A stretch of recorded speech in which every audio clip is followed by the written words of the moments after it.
கண்களை மூடி ஜெபிப்போம். பரிசுத்தமான பிதாவே, இயேசு கிறிஸ்து சிலுவையிலே சொன்ன 7வது வார்த்தையை தியானிக்கின்ற வேளையிலே அந்த வார்த்தையின் உண்மையான நோக்கத்தை நாங்கள் புரிந்து கொள்ள நீர் எங்களுக்கு துணை செய்ய வேண்டுமாய் இயேசுவின் மூலம் ஜெபம் கேளும் நல்ல பிதாவே. ஆமென். கிறிஸ்துவுக்குள் பிரியமானவர்களே, உங்கள் அனைவருக்கும் சிலுவை நாயகராம் இயேசு கிறிஸ்துவின் இனிய பெயரால் என்னுடைய வாழ்த்துக்களை தெரிவித்துக் கொள்கிறேன். நாம் அருள்நாதர் இயேசு கிறிஸ்து சிலுவையிலே மொழிந்த 7ஆம் திருவார்த்தை, பிதாவே உம்முடைய கைகளில் என் ஆவியை ஒப்புவிக்கிறேன் என்று மகா சத்தமாய் கூப்பிட்டு சொன்னார். இப்படி சொல்லி ஜீவனை விட்டார். Father, into your hands I commit my spirit. மனித நிலையிலே ஆண்டவராக இயேசு கிறிஸ்து சொன்ன கடைசி வார்த்தை இந்த சிலுவையிலே சொன்ன 7வது திருவார்த்தை. அதை எப்படி சொல்கிறார் என்று பார்த்தால், மகா சத்தமாய் கூப்பிட்டு சொன்னார். மகா சத்தமாய் என்று சொல்லும் பொழுது இந்த வார்த்தை ஒரு மகிழ்ச்சியின் அடையாளமாக இருக்கின்றது. It's a symbol of joy. அது ஒரு வெற்றியின் முழக்கமாக இருக்கின்றது. இயேசு கிறிஸ்து இந்த சிலுவையிலே எப்படி மரித்தார் என்று பார்க்கின்ற பொழுது அவர் ஜெபத்தோடு மரிக்கின்றார், நம்பிக்கையோடு மரிக்கின்றார், ஒப்படைத்து மரிக்கின்றார். 1984ஆம் ஆண்டு அக்டோபர் மாதம் 31ஆம் நாள் நம்முடைய இந்திய தேசத்தின் பிரதமராயிருந்த அன்னை இந்திரா காந்தி அவர்கள் தன்னுடைய மெய்காப்பனால் சுட்டு கொல்லப்பட்ட போது இந்த தேசமே நிலை கொழுந்து சோகத்தில் ஆழ்ந்தது. இந்த துயர சம்பவத்தை தாங்க முடியாமல் அப்பொழுது நம்முடைய தமிழ்நாட்டின் பிரபல கவியரசு கண்ணதாசர் அவர்கள் சொன்னது, மரணமே உனக்கு மரணம் வராதா என்று சொன்னார். ஆனால் மரணத்துக்கு மரணம் வந்தது. அது இயேசுவால் மரணம் வந்தது. 1 கொரிந்தியர் 15:55-57 பார்க்கிறோம். சாவு முற்றிலும் ஒழிந்து இயேசு கிறிஸ்துவின் வழியாக வெற்றி கிடைத்தது என்று தூய பவுலடிகளார் கடவுளுக்கு நன்றி சொல்லுகிறார். நம்முடைய கிறிஸ்தவ வாழ்க்கையில் மரணம் என்பது எப்படிப்பட்டது என்றால், exit from this world and entrance to the eternal world. எனவே பிரியமானவர்களே, இந்த விசேஷமான நாளிலே, இந்த புனித நன்னாளிலே ஆண்டவராக இயேசு கிறிஸ்து சிலுவையிலே மொழிந்த இந்த 7ஆம் திருவார்த்தையின் முக்கியத்துவத்தை குறித்து சில குறிப்புகளை உங்களிடத்தில் நான் சுருக்கமாக பகிர்ந்து கொள்ள ஆசைப்படுகிறேன். முதலாவதாக, இந்த 7ஆம் வார்த்தை தந்தையுடன் இணைகின்ற ஒரு இறுதி நிலை, ரீயூனியன் வித் த ஃபாதர்.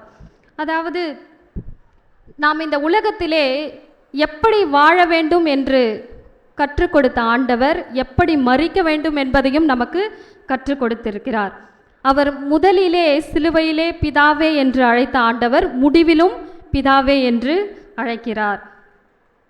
நம் ஆண்டவராகிய இயேசு கிறிஸ்து 70 முறை பிதாவே என்று அழைப்பதை திருமறையிலே நாம் காணலாம். முதலிலும் பரமபிதா, முடிவிலும் பரமபிதா. அவர் பிதாவையே சார்ந்து வாழ்கிறார், பிதாவையே சார்ந்து மரிக்கின்றார். வில்லியம் பார்க்லே என்கின்ற இறையாளர் இவ்வாறு கூறுகிறார், இயேசு சிலுவையில் தொங்கும் பொழுது தனது தந்தையின் கரங்களில் தூங்கும் குழந்தையைப் போல் இருந்தார் என்று அவர் சொல்லுகிறார். நாமும் கடவுளை சார்ந்து வாழவும் கடவுளையை சார்ந்து மரிக்கவும் நாம் இன்றைக்கு அழைக்கப்படுகின்றோம். இரண்டாவதாக, இது ஒரு முழுமையான ஒப்படைப்பு, அதாவது டோட்டல் சரண்டர். அவர் தன்னை முழுமையாக தானாக முன்வந்து அவர் தம்முடைய ஆவியை ஒப்புவிக்கிறார். யோவான் எழுதின சுவிசேஷம் 10ஆம் அதிகாரம் 17-18 வாசிக்கவும். யோவான் 10:17-18.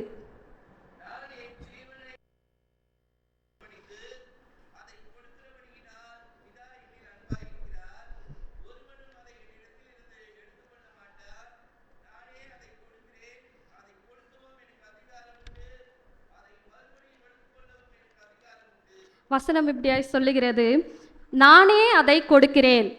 இதிலிருந்து நாம் என்ன தெரிந்து கொள்ள வேண்டும் என்றால், அவர் ஏதோ ஒரு கட்டாயத்தினாலோ ஏதோ ஒரு கம்பல்ஷனாலோ அவர் தமது ஆவியை கொடுக்கவில்லை. தானாக முன்வந்து தன் சுய விருப்பத்தின்படியே அவருடைய ஆவியை இங்கே கொடுக்கின்றார். அடுத்தபடியாக, இந்த 7ஆம் திருமொழியின் மூலமாக மரணத்திற்கு ஒரு புது விளக்கத்தை அவர் தருகின்றார். பிதாவினிடம் தம் ஆவியை ஒப்படைத்து ஜீவனை விட்டதின் மூலம் மரணத்திற்கு அவர் ஒரு புது விளக்கத்தை தருகிறார். என்ன புது விளக்கம் என்றால், மரணம் என்பது ஒரு நித்திரை. Death is nothing but falling asleep. யோவான் எழுதின சுவிசேஷம் 11ஆம் அதிகாரம் 11வது வசனத்திலே லாசருவின் மரணத்தை குறித்து அவர் என்ன சொல்கிறார் என்றால், நித்திரை அடைந்திருக்கிறார் என்று சொல்லுகிறார். அதே போல அப்போஸ்தலர் 7:60 ஸ்தேவான் தம் ஆவியை கடவுளிடத்தில் ஒப்படைத்து நித்திரை அடைந்திருக்கிறார். சங்கீதம் 31:5 வாசிக்கவும். சங்கீதம் 31:5.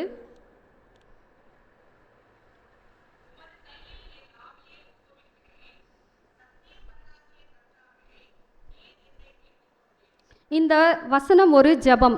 ஒவ்வொரு யூத குழந்தையும் இரவு படுக்கைக்கு தூங்கும் போகிறதுக்கு முன்னதாக சொல்லுகின்ற ஒரு ஜெபம். உமது கையில் என் ஆவியை ஒப்புவிக்கிறேன், சத்தியபரனாகிய கர்த்தாவே நீர் என்னை மீட்டு கொள்கின்றீர் என்ற இந்த ஜெபத்தை ஒவ்வொரு யூத குழந்தையும் தூங்க போகும் பொழுது சொல்லுகின்ற இந்த ஜெபத்தை ஆண்டவர் மரணத்திற்கு முன்பதாக இதை சொல்லுகிறார். சொல்லி மரணத்துக்கு நித்திரை என்கின்ற ஒரு முத்திரையை அவர் இங்கே பதித்து ஒரு புதிய விளக்கத்தை அவர் மரணத்துக்கு இங்கே தருகிறார். எனவே நாம் மரணம் என்பது ஒரு முடிவு அல்ல, இது ஒரு இலைப்பாறுதல், நிலை வாழ்வின் ஒரு ஆரம்பமாக இங்கே இருக்கிறது. அது நிலை வாழ்வின் ஒரு திறவுகோலாக இருக்கின்றது. Death is the key to open the kingdom of God.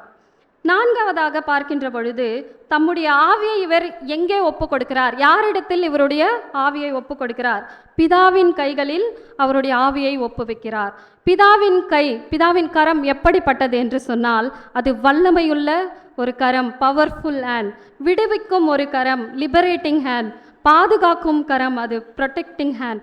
ஆகவே மார்க்கு 10ஆம் அதிகாரம் 17 முதல் 22 அடங்கிய வசனங்களில் பார்க்கின்ற பொழுது ஒரு பணக்கார இளைஞன் ஆண்டவரிடத்திலே வந்து நான் நிலை வாழ்வை எப்படி சுதந்திரித்து கொள்ள வேண்டும் என்று கேட்கின்ற பொழுது அவன் தன்னை ஒப்படைக்க மறுத்து துக்கமுகமாய் போகிறான் என்று நாம் வாசிக்கிறோம்.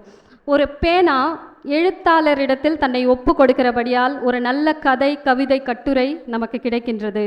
ஒரு கல் ஒரு சிற்பியின் இடத்தில் தன்னை ஒப்பு கொடுக்கிறபடியால் ஒரு நல்ல சிற்பம் உருவாக்கப்படுகின்றது. நாமும் நம்மை ஆண்டவரிடத்தில் ஒப்பு கொடுப்பதன் மூலம் நிலை வாழ்வு நமக்கு கிடைக்கின்றது. நம்மில் அநேகர் இந்த உலகத்திலே நாம் மரிக்கும் பொழுது உலக பிரகாரமான காரியங்களை குறித்து நாம் பல ஏற்பாடுகளும் பல ஒழுங்குகளும் செய்கிறோமே தவிர நம்முடைய ஆத்மாவை குறித்து யாரும் கவலைப்படுவதில்லை. முதலாவது எலிசபெத் ராணி தான் சாகும்போது என்ன சொல்கிறார்கள் என்றால், ஐயோ நான் இவ்வளவு சொத்துக்களையும் இவ்வளோ அந்தஸ்துகளையும் பதவிகளையும் நான் விட்டு மரித்து போகிறேனே என்று அலறிக்கொண்டே செத்தார்களாம். அப்படியாக வால்டேர் எனப்படும் பிரான்ஸ் நாட்டு புரட்சியாளர் உலகில் ஒரே ஒரு திருமறையை கூட இல்லாமல் நான் அழித்து விடுவேன் என்று சொன்ன அந்த வால்டேர் என்கின்ற பிரான்ஸ் நாட்டு புரட்சியாளர் தன் மரிக்கும் பொழுது மருத்துவரிடத்திலே அவர் சொல்கிறாராம், கடவுளாலும் மனிதர்களாலும் நான் கைவிடப்பட்டேன், எனக்காக ஜெபிப்பதற்கு ஒரு குருவானவர் வேண்டும் என்று சொல்லி அவர் மரித்தாராம். ஆனால் தேவ மனிதர்களை பாருங்கள், புகழ்பெற்ற ஜான் வெஸ்லி அவர்கள் தான் மரிக்கும் பொழுது எல்லாவற்றையும் மேலாக கடவுள் நம்மோடு இருக்கிறார் என்று சொல்லி மரித்தாராம்.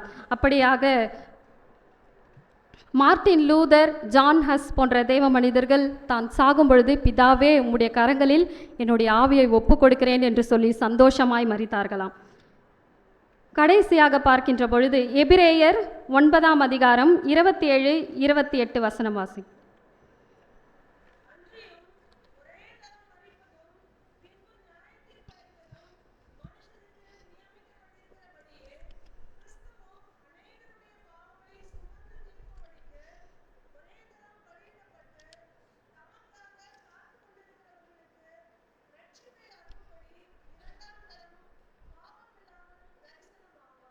கிறிஸ்துவும் நம்முடைய பாவங்களுக்காக ஒரே தரம் மரித்து 2ஆம் தரம் அவர் பாவமில்லாமல் அவர் தரிசனமானார். எனவே கிறிஸ்துவை விசுவாசித்து ஏற்றுக்கொள்ளுகிற நாம் ஒரே தரம் மரித்து நீண்ட நாள் வாழ்வார்கள். ஆனால் கிறிஸ்துவை ஏற்காதவர்களோ ஒரு தரம் வாழ்ந்து மரித்து 2ஆம் தரம் அவர்கள் மரணம் அடைவார்கள் என்று வேதம் நமக்கு தெளிவாக சொல்லுகிறது. அதுபோல வெளிப்படுத்தல் 2ஆம் அதிகாரம் 11வது வசனம், வெளிப்படுத்தின விசேஷம் 2ஆம் அதிகாரம் 11வது வசனம்.